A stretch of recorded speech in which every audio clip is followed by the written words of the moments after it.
Hi, Eva Poehler here, and today I'm doing my home tour video part 3, my kitchen.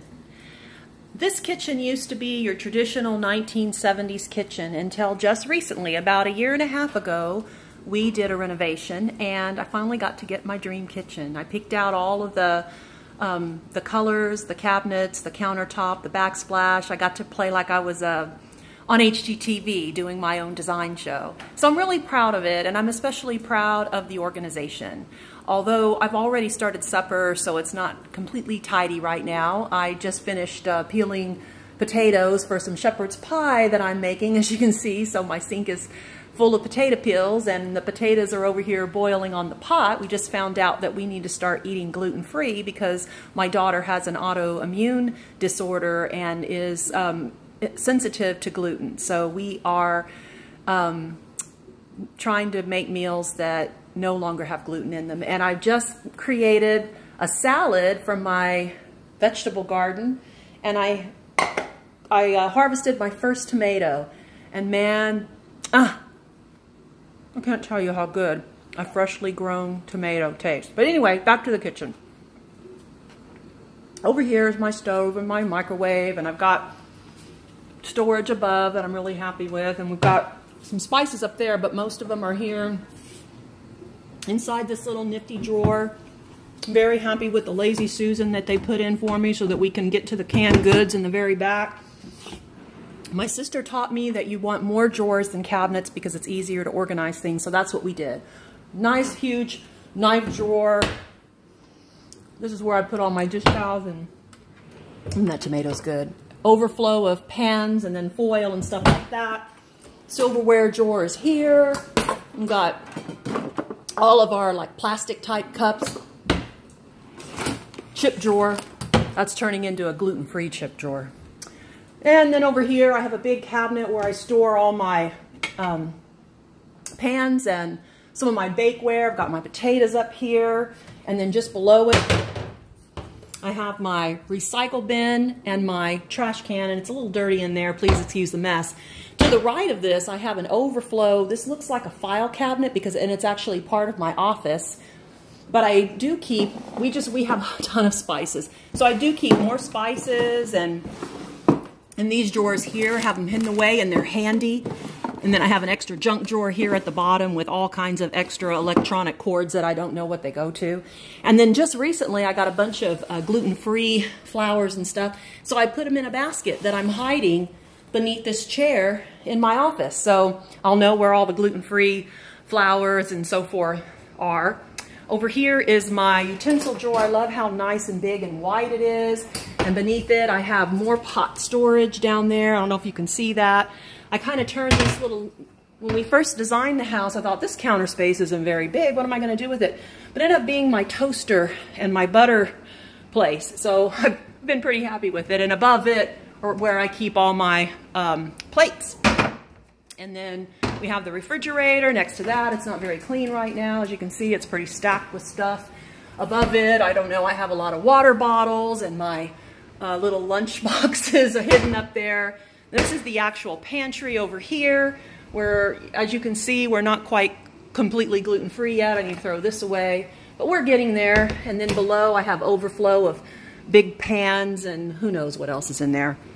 And then over here, under my sink, are all my cleaners. Nice big room there. All my cutting boards and baking pans. A little extra drawer here for junk, dishwasher. I think that's pretty much the tour. Oh, I think I passed up this cabinet over here, which is where I keep bowls and mixing bowls and measuring cups and butter dishes and things like that. So what we did when we remodeled is we kept the same footprint so that we could save money, and instead of expanding the kitchen footprint, we just knocked down walls. So the wall between here and my office was knocked down. That allows a lot of light to come in from that front window. And then over here, even though this was open, this over here had a wall, and this was a breakfast nook. And so what we did was we turned it into a bar, where you're on this side, it's counter height. But when you're over there on the other side, it is a bar height. And it makes a really great place for playing board games. In fact, my son has set up Catan because after he and his friends come home from a graduation party, they're going to come here. It looks like they already started drinking beer. They're 22, so it's legal.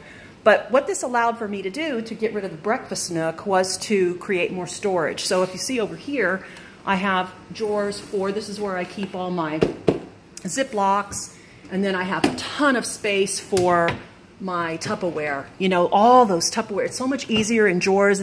They used to fall on top of me, the lids and everything, and now I can lean over there. Another junk drawer here.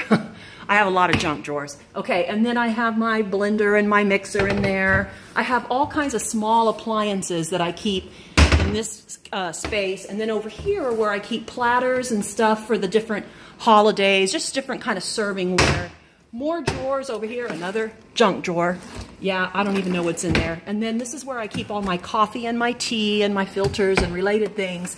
And then down here are my mugs. So much easier to get to mugs when they're down low instead of trying to stack them all up above you like I used to. And this is where I have all my glassware. So this is where, you know, I have the glassware that's nice and can display. Whether you saw the plastic tumblers are all hidden in a drawer. And then we have like a little spot here for the coffee maker. And below I have extra storage like ice cream makers and my ice pail or whatever you call it. So as you can see, even though we didn't expand the footprint of the kitchen, we were able to compensate for all of the cabinet space that we lost when we knocked down walls and opened this up to the living room by turning the breakfast nook into an extra bar with extra storage. It has bar stools for seating when we have family gatherings, and it's also a great place for playing games or even for laying out food buffet style when we have a lot of people over. So I've been really, really happy with the kitchen and with the way I've been able to organize it, and it's made me want to cook and bake more. In fact, I'm really thrilled about these little nesting cups that I got from the Pioneer Woman's Mercantile. Aren't those cute? Little nesting bird nesting cups. And I also recently got this little butter dish, not from the Mercantile, but from another place that I was visiting in Oklahoma. I love the little rosebud handle. I don't even know if you can see that you pick up the butter with. And anyway, just another cute thing. So now that we found out that my daughter has to eat gluten-free, the whole family is going gluten-free. So I've created a menu plan on the inside of my pantry door where I have all the breakfasts and lunches and supper plans, and then even some desserts that I found from Martha Stewart and some other websites where I could make some gluten-free desserts. I really want the transition to gluten-free for my daughter to be as painless as possible. So I want to make yummy foods that taste good.